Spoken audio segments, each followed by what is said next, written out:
now begin with the panel discussion number 3, the last panel for the day. I invite Captain Sarvaraj Mehta to come on the stage. The last panel discussion is, the title is Overcoming the Thorny Issues of Claim Settlement.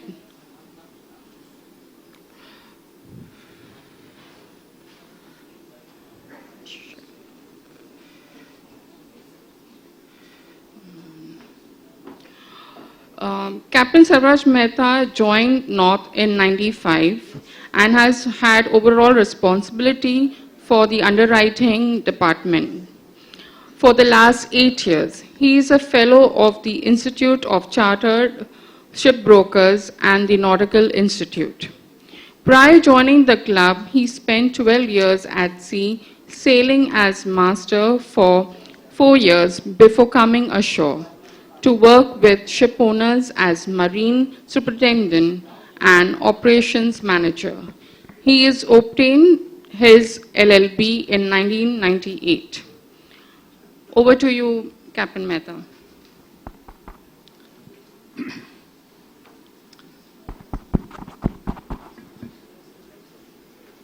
Indeed, a pleasure to be invited to present this esteemed forum.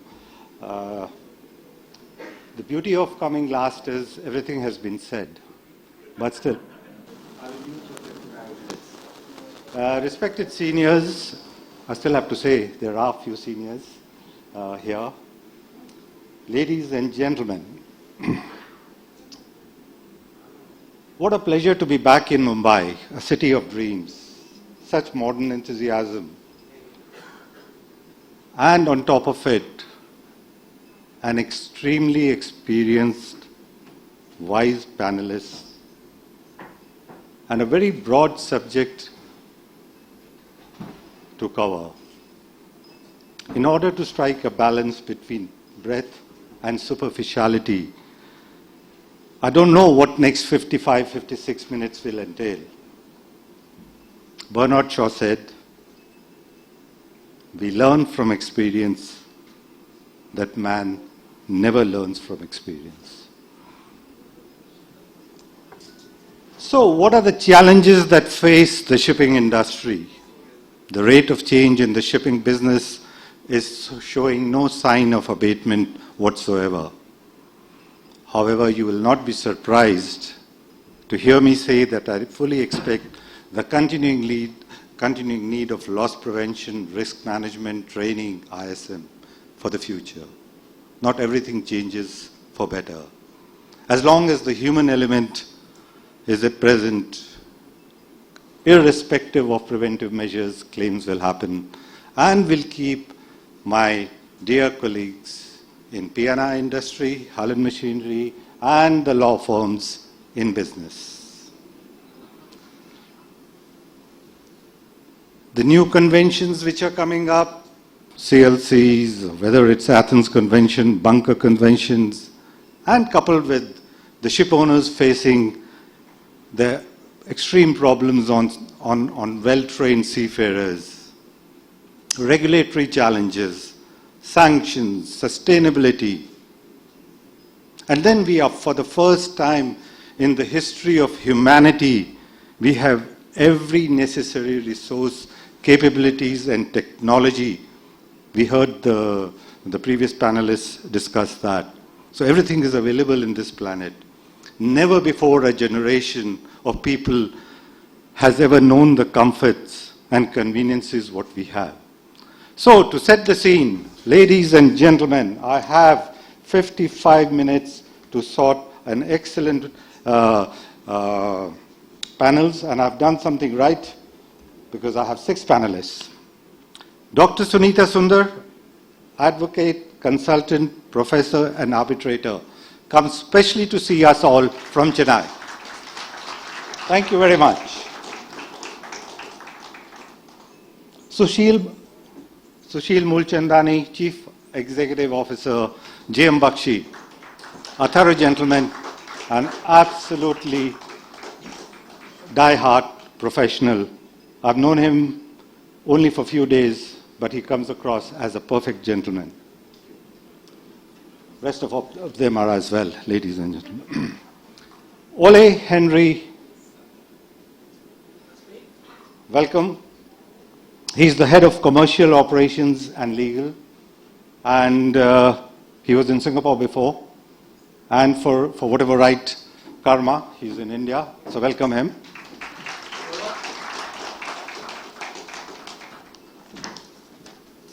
We also have a virtual connection. Is that on? Or have we forgotten about him? Yes?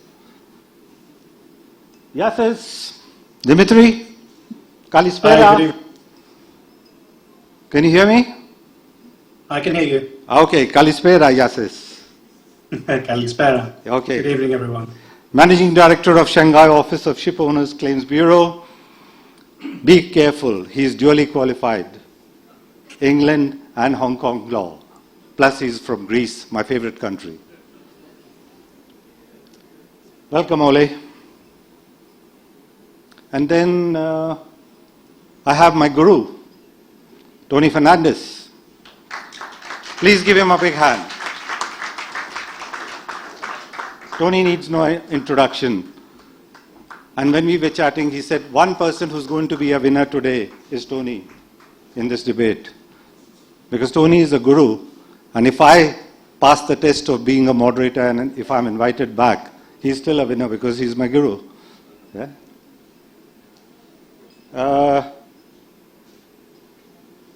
Have I forgotten anyone? No.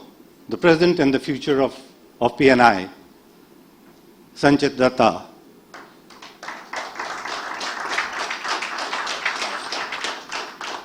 From North of England PNI, my colleague, my right-hand man, and Master Mariner, LLB honors, 16 years, worked in claims, PNI claims, and now underwriter. So that was all about the introductions, so they can all go here. Now everything has been said. Liz Trust is gone. Jagmeet had used my style of standing and speaking, but he's taller than me. He didn't use this, so I can't say that. Okay. So we have seen the rate of change in the shipping industry, and as they say, even if the bull rushes, it's ladies first. So very briefly, in 2 to 3 minutes, Sunita, can you give us the legal perspective and a little bit of introduction on what do you think has the commercial claims, what we are talking about, where they are today? Has the industry evolved? Has the legal system evolved? We've heard a lot about arbitrations and other things, but what is your view in terms of handling claims? Thanks, Deb. I'm audible?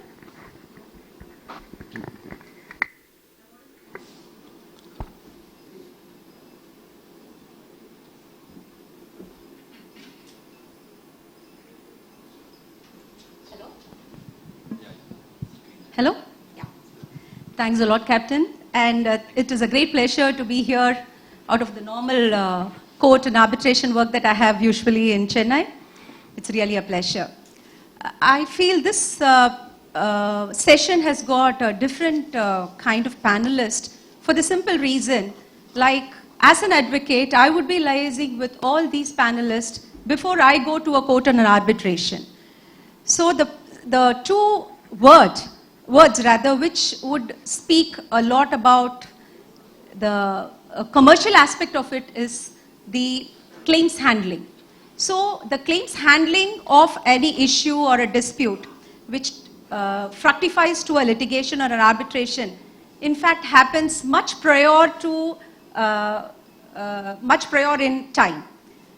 For example, it starts with the arrangement of the agreement between the parties and what kind of clauses that they want to put into it in order to sign and execute them, and what kind of dispute resolution they want to put into it, and where the breach occurs, and how is this contract performed. All these things are completed much before a claim fructifies. And once a claim is there, how it is to be handled, I think as an advocate, the role an advocate plays in such kinds of claims handling is much more than what he or she would actually do before an arbitrator or a court.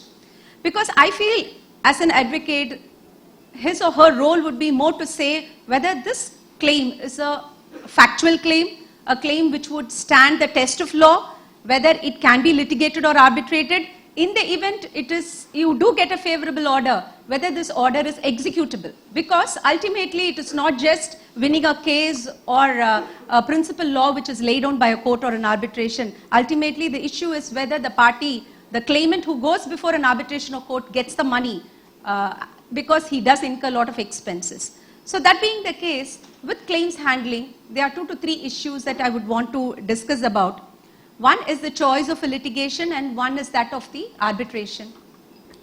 I think the earlier session, there had been a lot of discussions on litigation vis-a-vis an arbitration. But I would like to possibly state after the other panelists speak about the places of India with respect to both litigation and arbitration, because since 2015 there have been several statutes and legislative measures which have been taken to protect the interests of the claimants, and India is a favorable jurisdiction if at all the cause of action arises, whether to litigate or to arbitrate is what I would want to move on. Before I go into that, 2 issues which I would like to state about is that with respect to litigation or arbitration, what I would suggest is when claims handling are to be dealt with, there are several other areas which would have to be exhausted before it goes to a litigation and arbitration, and I would be mooting on conciliation, mediation and negotiation, which have been very effective for me in this past 3 decades. And most likely all the parties who come for a litigation or an arbitration are those parties who would want to continue to do their business later on with each other. So the question of an option to litigate, go apart and not see each other's faces or do business is not what we are thinking about. And when we talk about claims handling and sorting them out in a commercial sphere, I think before litigation and arbitration, we would have to look into the other aspects. Is my time out? No, that's very good. That lays a perfect foundation to go to the next person. Yes. Whilst all litigation starts in heat and ends out of boredom, the saying goes. So, Tony, let's go straight to the hull and machinery angle to it. And Dimitri, I'm coming next to you on the P&I. Your time starts now, Tony. Thank you, brother. Brothers and sisters, good evening. It's a great pleasure to be here to share my thoughts, and thank you, the organizers, for calling me here. I would like to share my thoughts on dispute prevention before we go to resolution, and whether we want to do ADR or litigation. And that's one issue that I'm going to speak about, with specific reference to the thorns of pain when there is a hull and machinery claim, not for the large ship owners, but for the small ship owners or for the brown water fleet. I'm talking of tugs, I'm talking of barges, dredgers. Now, if you look at the small sector, there also are younger brothers and younger sisters, and we have to speak about them and how they can alleviate those painful thorns. So it all starts off with dividing contracts into contracts of insurance and contracts other than insurance. Contracts of insurance are of utmost good faith. The other contracts are of good faith. The 2 contracts of utmost good faith generally are P&I contracts of insurance and the hull and machinery and associated loss of hire and various other increased value, etc. policies. So basically we are talking about the clubs. The clubs again are of 2 groups, the mutuals and the fixed premiums.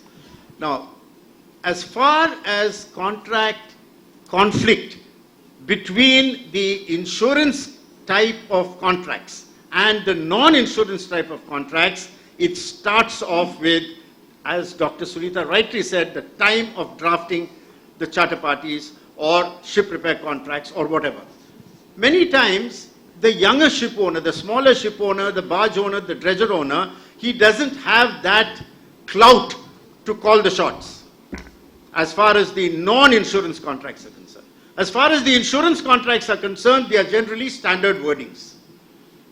There are no rider clauses. You may have some warranties or other conditions which may be varied, But generally speaking, the smaller ship owner again does not have that benefit of discussion now, or pre-negotiated, or to discuss it beforehand. So what I'm trying to aim at is, when it comes to insurance-oriented contracts or contracts of utmost good faith, whether it's a hull and machinery one or a P&I one, there could be a lot of repercussions on these contracts by the other contracts which are not utmost good faith contracts. Take, for example, a charter party. Take, for example, you're giving a non-propelled barge on charter. Now, what type of charter is it? Is it a time charter or is it bareboat charter? And we have the two most important elements of no crew and no fuel there. So, BIMCO, for example, has the barge hire 2008 or the 2021. Now, what does this say? It gives two options to the ship owner or the charterer. One is the ship owner takes out insurance for the barge which is giving on charter, or the charterer takes out insurance. Now, most barge owners take out their insurance. If they do not intimate their hull and machinery underwriters, and if they do not get an endorsement, then according to the hull policy, there would be an automatic termination the moment the vessel is given on bareboat charter. Now, that's a very painful thorn prick, because your claim is just not paid. Tony, sorry, Tony. It's a beautiful line, and I'll come back to you to go more on it. Where you've touched upon the doctrine of obrimi fidei and the cessor clause which exists in insurances. Just let's just set the scene with the introduction, and my apologies to interrupt you in that. We go all the way to Hong Kong. Dimitri looks very satisfied after his dinner. Dimitri, let's give us the claims perspective from the insurance point of view, and what do you think? And obviously, it's just laying the foundation at this stage. We are just laying the ground for the debate. And what we are looking here is what are your views in terms of these contracts, properly worded contracts, which Tony mentioned, and taking it to the next step from a P&I perspective. Thank you. Thank you, Savaraj. Can I just take one moment first to extend my warm welcomes to all our delegates as well, and offer my apologies and my regrets for not being able to be there in person due to a scheduling conflict. With regard to your question, I think what we've discussed before is that it could be broken down effectively into possibly two major points. Is where are we in terms of commercial claims globally, I would say, not just in India. I'm conscious that this is an Indian-centric conference, but no country lives in isolation. And the other part of the question is, where does the P&I world fit into that? And is it matching the rate of development that is going on in the world? The first part of the question is not particularly optimistic. We're in a particularly volatile time in the world. There are a lot of complex relationships. We are witnessing butterfly flaps in one side of the world affecting gravely other sides of the world, and so on and so forth. That said, this is not the first time we've been there. We've evolved and adapted before, and I believe that certainly I can only speak for the P&I world, I think we are evolving with the times as a maritime industry, as a maritime insurance industry. And I think if you look at the global challenges that the maritime industry has faced in the last 2 to 3 years, I think we are moving all in unison in trying to address those issues. You spoke of the importance of drafting strong contracts.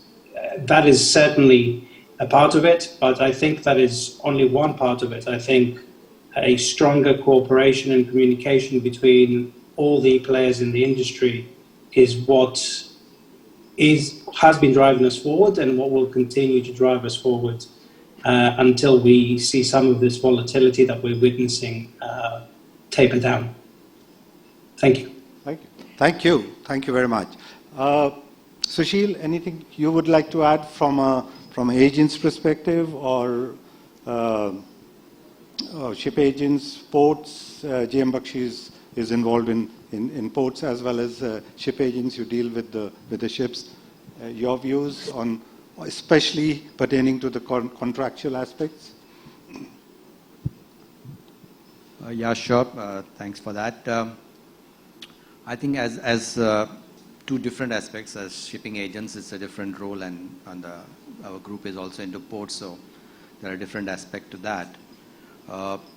In both the cases, over a period of time, when I say period of time, maybe last couple of decades at least, a lot of changes have come in the Indian scenario per se, of the way the privatization has happened in the ports, the way the modernization has happened in the ports, the way the processes have changed with customs, not everything, but the digitization technology. So overall, the scenario change has also brought in a change of the claims and the counterclaims that have happened. Vis-a-vis that, at least we as ship agents have seen a little reduction in the claims because the ports have modernized and their handling has been more effective. So the damages have relatively come down. The pilferages have come down because the clearances have become faster. So the spoiling of the cargo or pilferage have gone down. Ports becoming more efficient have also become more receptive. In good old days, there were only major ports. So if there was any damage that was happening and you put a claim to the port would say, sorry, under Major Port Trust Act, I'm not responsible. And we would, as agents or ship owners, just accept it and carry on. But nowadays, the private ports do acknowledge and even at times settle down the claims if there is some damage to the ships and all. What also happens is we as agents are, in a way, the front face to the ports and customs, and therefore often become the soft target also, unfortunately. So if there's a short landing, then the penalty is charged onto us. And now whether the principal is good enough to back us up or not depends. Some principals do. And not everything goes back to the insurance. The P&I and all will come in only when there are huge claims. But when it is less than the deductibles, then often the ship owner says, please go ahead and pay to the port, I'll settle it along with the FDA. And now by the time they settle the FDA, and then there will be other disputes that come in. But things are going on, things are evolving. I often say to my friend lawyer here that the less I meet him on the official front, the better. I would rather have a drink with him in the evening rather than talk on claims with him. Oh, thank you very much. Sushil, as long as you have a drink and you don't get a bill after having paid for the drink, you're okay. That's very interesting. Thank you very much. Nice to hear some positive things that pilferages are reducing and things are improving. Ole, can we pick your brains on from the ship operators or the claims generating point of view? Sure. Thank you very much. Thank you. And the time limits, as you know. Yeah, we talked a bit about it yesterday too. And first of all, thank you very much for being here. It is really, really nice, and I do appreciate it. I ended up here because I had a dialogue with a Marex friend of mine, where I was talking about claims and law and stuff, and they said, hey, hang on a second, we have this event coming up in 6 months. So yeah, here I am, and it was really, really interesting. As a foreigner who's now living 2.5 years. My visa was extended yesterday, actually, in India, and I'm really loving it, coming from 12 years Singapore, to hear what they mentioned and all the views about arbitration. But let me say so, I think it's too much claims, and there shouldn't be any claims. But we all know that that's impossible. I work for a ship operating company, and that's my background too, and I've been running quite a few of them over the years. What we have witnessed is the claims are getting more and more, the commercial claims is just growing and piling up. The difference is between some technical stuff, I'm talking more in the sense of the commercial claims, and it actually has become a business way of doing things, which I can maybe elaborate on a little bit later on. But hang on a second, I'm going to say the thing I'm going to say is that there's two things: the lack of knowledge when it comes to charter parties, negotiations, and also that people have a business way of looking at it. Claims adds up a lot of money. You have, in our field, which is the operator, we charter the ships, we do the cargoes. It's our battlefield. That's where the claims happen. What we see is that when all these claims adds up, it's like you have 400 or 500 fixtures a year. It's a lot of money, and being an operator company, it can take up to a year to do it, to settle these things. So you're ending up being kind of a credit card for others. And that's where the business thing comes in. Two things we need to do: educate the young people, get them to love the law and eager to dig into charter parties, and also for future in India with arbitration, go to the charters, the receivers, whoever and the traders doing the business, that you need to follow the charter parties. Don't make a business out of not paying you the marriage, and it ends up in arbitration, or come with some speed claims and all these kind of things, which is also generating a lot of claims to be settled.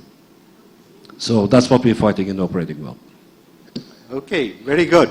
So that sets the scene for the present and the future of P&I, Sanchit. So to counter Ole's allegations about lack of knowledge, lack of charter party information, prevention is better than cure. So straight into the deep end. And of course you heard what our esteemed panelists before talked about cyber risks and how P&I would come in. So let's keep the elements of particular type of claims and cyber risks on one side. Let's have your views as an underwriter on the reinsurance aspects and the loss prevention and how the clubs engage. I believe there was a saying that it is the extension of their offices. The members are basically extensions. So can you dwell on that? Again, the time limit stays 3 minutes. Yes, thank you. I'll try and not repeat what Dimitris very articulately set out from a claims perspective. But at a high level, underwriter's perspective, we have, obviously I speak more from a mutual club's perspective, and I would say that commercial claims are very much here to stay. I don't say that just because it pays my bills, but I think it was Dr. Bhavnani who put up the graphic in the first presentation about the volume of trade, of cargo or trade still conducted by sea vis-a-vis the total world trade.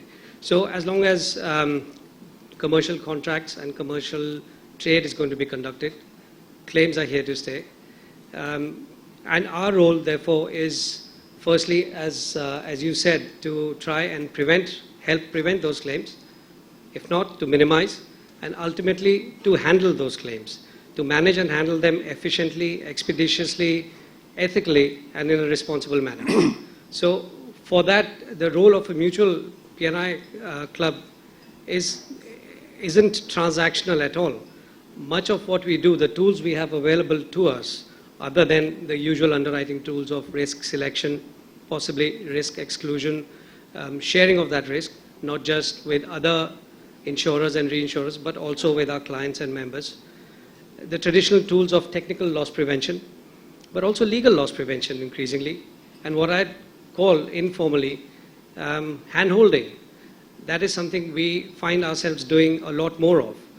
And the bulk of the work that a P&I club does today is actually done before claims are incurred. And that side of the P&I club's role, and Dimitris will hopefully agree with me, is increasing day by day, particularly as we see more and more divergence in regulatory regimes around the world. And yes, you're right, we've long said that please think of the P&I club as an extension of your own office. We stop short of taking operational decisions, and obviously that isn't something we're encouraging, but that is very much how we would like for our members and clients to think of P&I clubs. And that is very much our role, to help the ship operators, ship owners, to enable them to trade with confidence, because ultimately that is what is the engine within the whole industry to keep it chugging along. Yeah, just moving on a little bit. So how have we encompassed the changes in the law, like MLC being part of the reinsurance program, and then the cyber risks were included? Do you want to say just for a minute on something Yeah, so on that? obviously, P&I clubs and P&I industries often accused of being reactive rather than proactive, but that is by design, because we are here to offer solutions to problems as and when we come across them, or even if we see them on the horizon. We can go as far back as the Torrey Canyon, which was the catalyst in bringing around the CLC convention, or as recently as the MLC convention, where ship owners were made liable for things they weren't hitherto liable, and the insurance industry had to come together to find a solution. That is very much our role, and that continues. And I see that continuing even further. On the horizon, we can see sustainability, we can talk about decarbonization, and I can see a role for the insurers to have to find solutions in those areas as well. The reinsurance contract obviously is key to that. The bulk of the insurance market in Lloyd's and other places today has excluded cyber risks, as the Captain Kapoor's panel discussed it, quite insightfully. But the mutual system has been able to retain that cover for the time being. So it was an exclusion and then later on captured back into the reinsurance program. Thank you very much, Sanchit. So, Kamal, the first part we have done, so do I get a tick for that? Why don't we give applause? We may not have time in the end because we may run out of time for the drinks. Thank you very much indeed. So the scene is set. First part is done. So we have created the abbreviation GOD, G-O-D, the generator of claims, the ship operators, the ship owners. There can be some areas which are outside the control of ship owner. Now we can always talk about claims which are purposely made or something, and especially those of you who have read the book Dead in the Water, which was published in 2022, or the Brillante Virtuosa claim in 2011 when a Suezmax tanker costed the industry a huge amount. But apart from those minor irregularities, generation of claims comes from ship owners or from the ship operators. How are they managed or operated? The O part of the God, by the hull and machinery and P&I insurers. And how are they executed, completed, or the D, destroyed, is by the legal systems in place. So we take one more round on that basis and come back. This time again, we'll start with Tony on hull and machinery or one part of the operation of these claims. How do you see that with the loss prevention, and where do you see hull and machinery taking care of the ship owners, or how those claims or the thorny issues of today's subject? 2 minutes or so, please. To start off with, this one, is it on? Yeah, okay. P&I clubs have rule books. So in the rule books, not only is the cover given, the warranties are spelt out with respect to the contracts. So whether it's a crewing contract, a towing contract, or a charter party, the club has given guidelines, and the club always is ready to look at that charter party and come back and say, well, I don't think this clause is acceptable, but if you want to do it, for example, if you want to carry goods according to the Hamburg rules, well, you've got to pay additional premium because this is not what we are envisaging, for example. On the hull and machinery side, there are no rules books. If you compare hull and machinery in the London market and the Norwegian market has what is known as commentary on their clauses. There is no such commentary in the English law, and we are using, in India, the institute clauses, which is subject to English law in practice. So what I'm trying to say is, prevention is at the ship owner's level, the risk management level. However, hull and machinery underwriters can learn lessons from the P&I club and be more proactive, have seminars to explain what it is, have news bulletins, and help the assured by going through the policies, trying to explain to them what is covered, what is not covered, and last but not least, give them help in looking at those contracts and saying whether that would be covered or additional premium requires to be paid. Thank you, Tony. Thank you. Very, very, very apt. And you mentioned the rule books, you mentioned the Norwegian law, German law, English law, and the whole lot of confusion.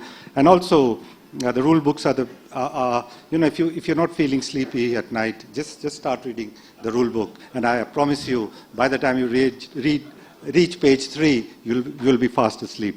Discretionary claims is a big asset to the mutual system, the very fact. Okay, Ole, I think we will pick your brains this time first on this one before we go to the boring Sure. P&I. Yeah, I'll jump into it. I'll give an example how we run things over at Alliance. We're spending an awful lot of time, a tremendous amount of time, to educate both especially our chartering people and also our operations of just understanding and knowing what to do in that charter party. Maybe I shouldn't say it, but yeah, we're also into using artificial intelligence in way of capturing everyone's mind and whatever is written, just to make a sum of things. But the thing is, that comes to the point. I give an example. Somebody sitting there doing a fixture. Something goes wrong. I will have to call the club. Well, if I start calling the club too often, they will say, oh, you're calling so much, and it's going to cost money. We have to think about premiums and stuff. That's why we want to try to prevent it going on further. The other thing is that into the risk management, which I mentioned earlier on, who do you business with? And how can we maybe educate or try people to understand that you need to follow the rules? I appreciate, I have to say one thing, I appreciate one thing that is, I call it the Indian arbitration. It's not Indian arbitration per se, but it's the way that Indians deals with things. They meet over, there's some talks here and there, give me 2 more cargoes and we skip some of that demurrage claims. That's something which is quite unique. You don't see that in Singapore or Oslo or London, or for that matter. But what I want to say is just we need to boil it down in order to keep the cost down. Because in the end, we all make a living. And we don't want to have a business where we are there for the lawyers. It's like if you have too many divorce lawyers, you go out and educate people you shouldn't get divorced.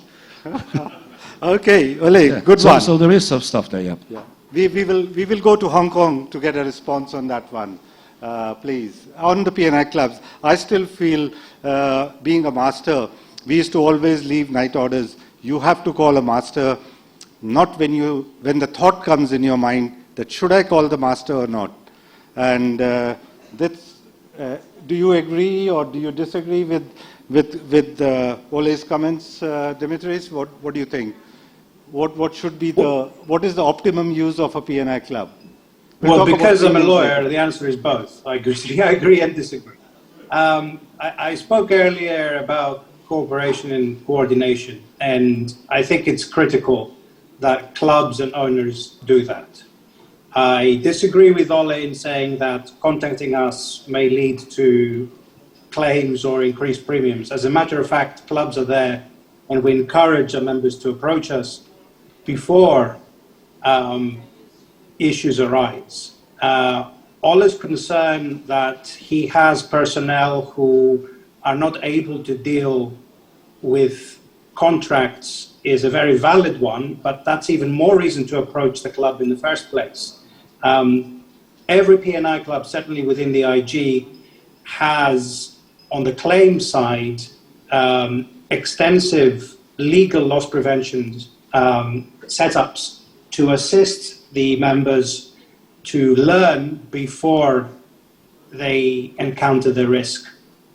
All right, so we have internal and external lawyers that can help at no cost, I might add.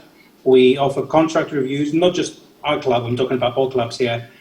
We offer contract reviews and amendments and suggestions on how to deal with negotiations before a claim even arises. And we, of course, have all of us an extremely global reach through our correspondents, our surveyors, corporate investigators, and so on and so forth, that enables our members to be protected before they even realize they need that protection.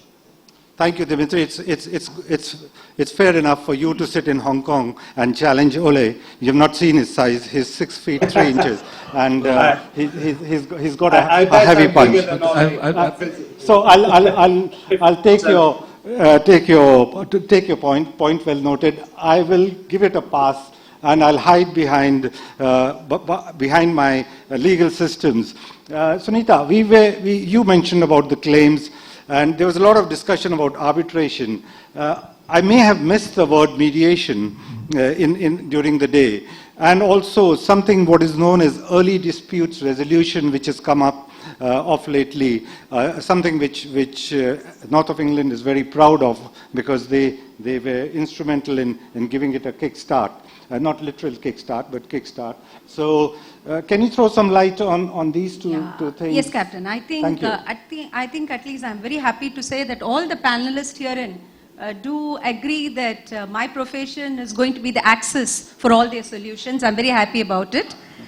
In fact, we play a very important role rather than a litigating or an arbitrating lawyer, for the simple reason, as they put it, even before prevention of a claim, we inform the clients, we give them the information as to how claims cannot be forming part of contracts. Like, for example, this consultancy services that we as an advocate provide not only like he says, prevents a claim, but also to a large extent minimizes.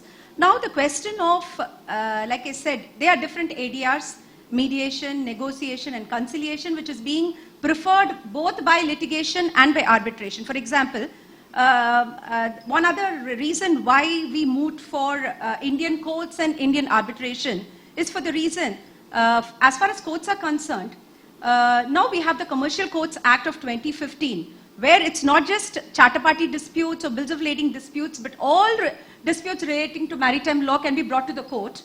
And there's a specific period of time within which the entire process of the litigation can or should be completed. Like, for example, let us say a litigation is being proposed, and suppose the defendant does not appear within 30 days or file a defense in another 90 days time. In 120 days time, the defendant loses his right to defend a suit, in which case the suit automatically gets decreed. This is what has been stated in the Commercial Courts Act. And one other reason before they go to the court is they have a compulsory, mandatory,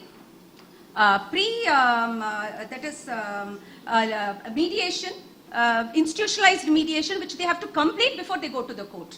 So what happens is that this mediation would definitely help the parties to know where they stand, if at all, because that would definitely be a factor for them to consider with respect to the cost, time, etc. Just Now, one question. Let me stop you. Sorry, apologies for that. At what stage would you think? At what stage would you think you will prompt mediation and not a legal, full-blown litigation? Two places in which we intervene. First is at the time of commencement of an arrangement or an agreement. Second is when a claim letter or a demand letter comes to the party with respect to a particular dispute which the other party is going to raise. At these stages is when, if the client comes at the second stage, already the agreement is there. If there is an arbitration clause, we cannot opt out of it. But suppose that they come at the earlier stage to say that this is the kind of the commercial transaction that we propose to enter, how is it that we go through it? In fact, there are instances where in contracts, I ask the clients not to put an arbitration clause, because arbitration clause will be much more expensive than a litigation process or even a mediation process. So you, if I'm understanding correctly, I'm not well educated, that instead of arbitration, if you put the English law to apply. No, now you're talking about applicable law and the modem of dispute resolution. They are two different things. Thank you very much. Thank you. Yeah. That is all I wanted to. One more thing I just want to say, because the last session we had more number of lawyers. Oh, yes. I missed that out. But I was watching there very silently, taking down points. See, actually, there are 4 different issues when it comes to arbitration or litigation. One is the time factor, the cost factor, the seat of arbitration or the litigation where the cause of action arises, and expertise. I think we don't need to worry about 1, 2, 3, because if it is going to be litigation or arbitration, we have got specific statutes limiting the time, prescribing the time within which it has to be resolved. So time need not be a factor to consider if at all you're going to apply for Indian law. 2 more minutes, you have to give it to me. No, because don't interrupt me. They're saying that I'm being partial to you, I'm getting eyes. No, in fact, I want to... I have to move to Sushil and I'll come No, back. 2 minutes, I'll just finish it because the context... 1 minute. Okay, Time starts now. 1 minute. As far as cost is concerned, even in arbitration, we have a specific schedule where the arbitrator cannot charge beyond a percentage. So cost is not going to be a factor. And seat, like Mr. Clive had said, you can sit in your own office room and conduct the entire arbitration process or whatever. Now litigation, still Delhi High Court and few other courts are still going online.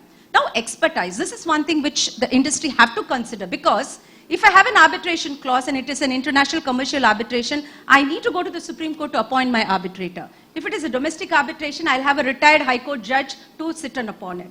In fact, I want to say to Ms. Vandana, I had a very big arbitration in Ahmedabad, which was a seat. And I had a very nice arbitrator appointed, but unfortunately she was a criminal law expert. And my question was that I had an MTD. The claim was filed beyond 9 months. Since there was an arbitration clause, I had to go for an arbitration. And you wouldn't believe, I went up to trial and I told my client, please settle this matter. You had your way. You had your 2 minutes. Oh my. Okay. Sorry. In fact, I wanted to... I'll come back to you. I will come back to you. But you have to, because yes. I have a punchline. Yes, I will give a chance to everyone for the punchline. Sushil, you are the most, like, you go with the flow and you are most relaxed. So your take on this, the last, what do you say on the, you are on the first group, the generator, or trying to mediate between the owner as an agent. You're not creating claims, so you're between the first, second, and third. You fit in all three categories of the claims. Any punchline? Anything would you like to give, or anything? No punchline, but according to what I've been hearing, two things. One, I fully agree with Mr. Anthony that prevention is better than cure, and which means that whether as agents on behalf of the principals and all that, we should ensure that everything is done as per the required SOPs, as per the required, whatever is required by the authorities. We follow the norms, we do everything as per that. Secondly, all the documentation, whatever is required for eventual, in case of any eventuality, that is kept properly. So we have to have a proper record keeping of all the documents, whether it's the bills of lading copies or IGMs and all that. That's on the agent side. Just to take on one aspect of what Sunita Madam was talking about, the mediation and all that, I'll just give one example. As terminal operators, we had this issue with the major port of a dispute. And in fact, in that license agreement, the first step is mediation.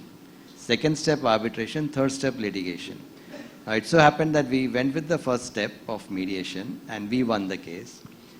When we went to the arbitration, of the 3 items, we lost in 1.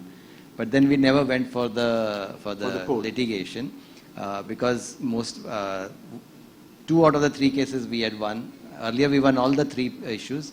In second we won 2 out of 3. Then we said forget it and we continued. But mediation is indeed a good thing to have. Okay, show of hands. Who all want to go for arbitration? Come on. Nobody. Mediation. Thank you very much. That brings us to Sanjay. So, as being the O or the operator, loss prevention you have already touched upon. So what do you see the future of the P&I clubs? The clubs are getting bigger, there are mergers, there are clubs combining. Do you think the service element remains the same going forward? Do you still feel the pressure of regulatory changes coming up? I want to put you on the spot, so that's why I'm asking you the easy questions. And you talked about partnerships, discretionary claims, but 5 years, 10 years down the line, with all the digitalization coming up, do you still see that love and care for the members, what used to be? See? Come on, fast. I'll take my cue from the bell. Yeah. Definitely. I think our role as a PNI, mutual PNI club, and hopefully Dimitrios agrees, has changed quite drastically over the last 5-6 years.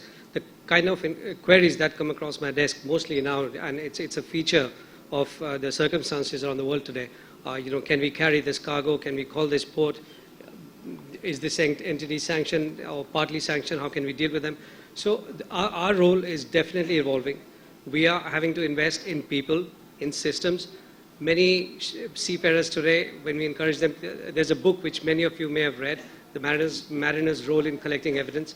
We are in the process of digitizing that, turning into an app, so that seafarers on board ships can use that to record evidence. And so we are having to move with times, with technology, and that will continue to be the case. The clubs will continue to have to... One word, what do you want to see in the future with the clubs happening? Can you think of anything? Or I'll come back to you. Tony, on the hull and machinery, or on the general, one word, what you would like to see happening going forward?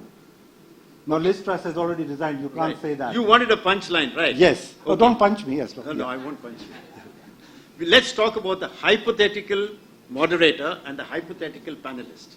And your question was, after listening to this debate, would you agree that ignorance and apathy are the main causes of the thorns that we suffer? And the hypothetical panelist would have said, I don't know, and I don't care. Thank you, Tony. As always, very wise words. And loss prevention can bridge the gap between ignorance, and I fully agree with you. Ole, anything, last punchline? Do you want to punch Dimitris? Just let me know. You disagree. I look big, like you say, but then I'm a grammar guy instructor. But I'd never punch first. No, but Dimitri, if you heard what I said as a start, we use a lot of time and effort in our company to teach people, and that is including using the club. Okay, thank you. So we don't have to call afterwards, and that's what I'm saying. In general, in the industry, when a call comes, why and blah blah blah. So that's what we're doing, and that's my job. But you know, there's always been a challenge between Norwegian and the Greeks. Greeks, yes. Dimitri, well, very quickly, how would you like to end this? What would you like to say? I have a punchline to show. Thank you. I would like to end on a positive and pragmatic note. I think the challenges that we've all faced, regardless of which side of the industry we're sitting in, have forced us all in the industry to coalesce and fight these challenges together. And I think that is a very encouraging development for the future of our industry. Thank you, Dimitri. And Madam, your punchline, Sunita. And it's only... Maybe I have three. No, only one. They're one line. Only one. Please, we are running out of time. I think you should give me the time, because usually I would say, it was not a feminist remark, I would say, never let the lady talk. And if the lady happens to be a lawyer, please don't let her talk. And if the lady happens to be a lecturer or professor, please don't show the mic to her at all. Because even without the mic, she will keep talking. But I understood from the seminar that you let the lady talk at the last session. And also have a mediator like you. No. And after every 1 minute, put a zip to her mouth. That would be the best way. We don't need bells, okay? Thank you very much. Thank you very much. Anyway, as a lawyer, I would just like to say, always there is a bad settlement is always better than a good judgment, because as lawyers we find that we have a lot of judgments in favor of our clients, but when effectively the judgments were to be executed, we find that the parties are not at all there to get it executed. So this would be my punchline as lawyer for an effective Thank you very much, Sunita. And Ole, just Yeah, for his punchline, I have to still give my punchline. Yeah, because you did a mistake. You said maybe you first would like to, and then I'll take my punchline. No, I would like to scroll back to the previous session. Combine that with an example I have. When I was with Western Bulk, we had a charter party with BHP on the biggest concentrate contract in the world, and it ran for 14 years without opening the charter party. We didn't send one clause to any club, and that means that it was handled at the desks. And the thing I would like to combine, they said earlier, we would like to invite more people from the industry, not only just this boring guy sitting in London. Absolutely. And if I can train my people at the desk to get the interest in the law because they see the examples, then you can turn up like my friend here, Punit Osa. Yeah. He is a chartering guy just like me. Yeah. And now I'm sitting here doing it, and he's an arbitrator. And I'm invited here to talk about law. That's what we need to do. And that's when India can come in and do the stuff. Thank you very much, Ole. Thank you. You are hell-bent upon getting the PNI club's claims handlers reduced and being made redundant, but we will live with that. because I'm at the end of my career, so it doesn't matter to me. Okay, ladies and gentlemen, Kamal, thank you very much for giving me such fantastic set of panelists. All I can say is, picture abhi baki hai. These panelists will be there for a full session so that they can speak and give the views to everyone. Now, Sanchit has been making eyes at me. Once he said that, is the session complete? Then he made something, or is it finished? So I will end it. Now we are going for a drink, so you can think about it.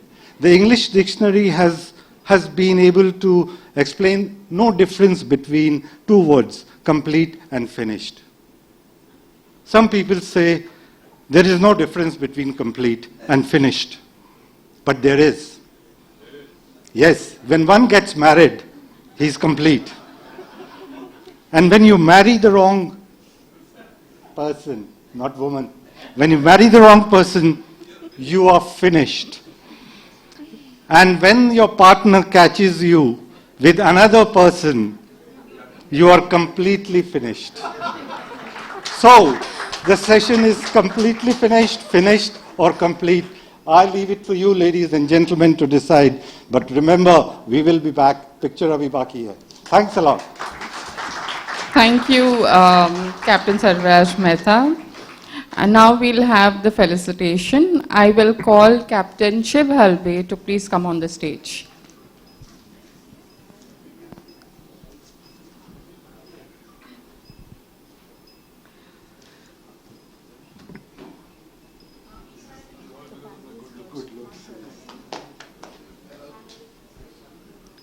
Mr. Sanchit Datta.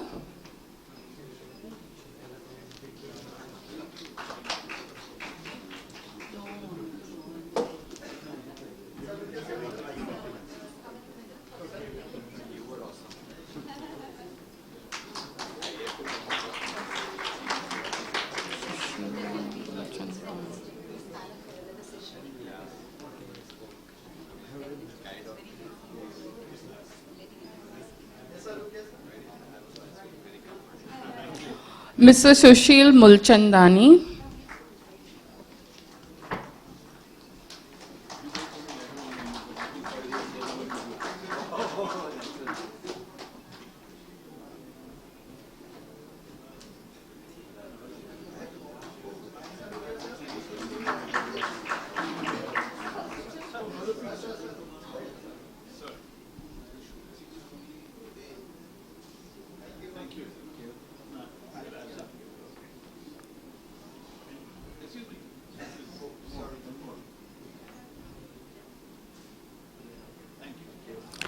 Dr. Sunita Sundar.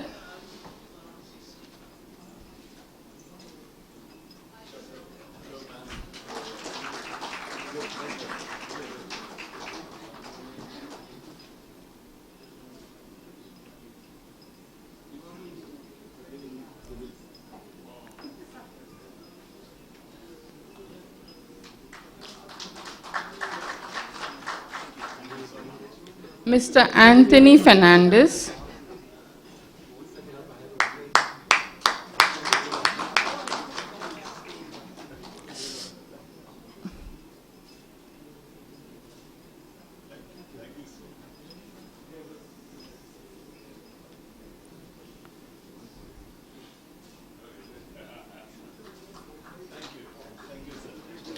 Mr. Ole Sane.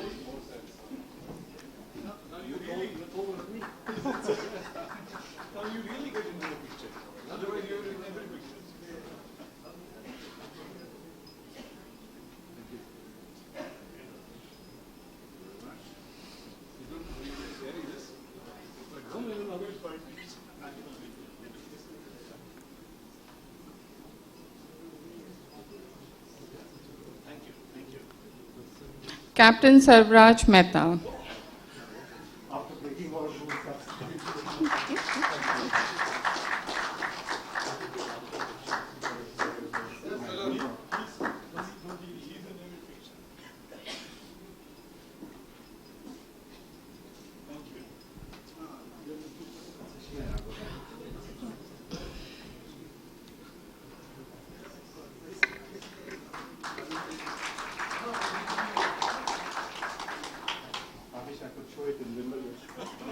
please stand for a group photograph?